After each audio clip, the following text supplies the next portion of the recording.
Well, firstly, when Michelle spoke about digital adoption, I just kept thinking about automation because we have this fear of what digital looks like.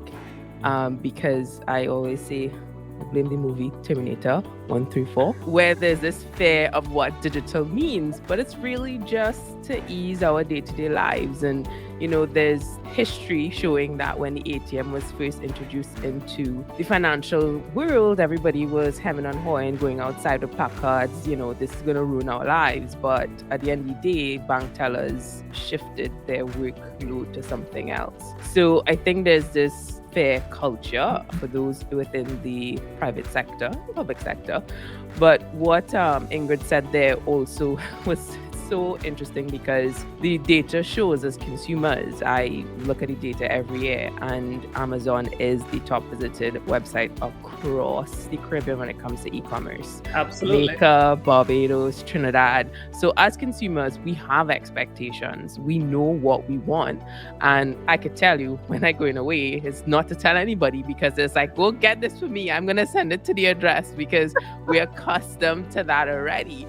So Ingrid said it perfectly, and it's a little bit kind of depressing in a sense because they have folks that will fizzle out. But at the end of the day, as consumers, we want what we want. I see this conversation that, Chris initially started with, well, Amazon's doing it. What's the point of me joining? And one thing that we've realized is within the marketing space, we're getting more and more tailored as customers. So Amazon is so huge. Yeah. And guess what? You now have influencers within Amazon selling products. I'm going to go beyond something that nobody likes to talk about, online dating.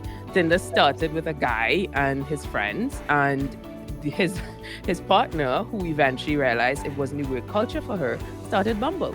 And she just released the IPO, and it's a multi-million-dollar company. This idea of, dating for everybody and then dating specifically for women. So as consumers, you could see it in the data. We want to be spoken directly to. Absolutely. So if you selling me baby diapers and baby formula, I'm not on you, right?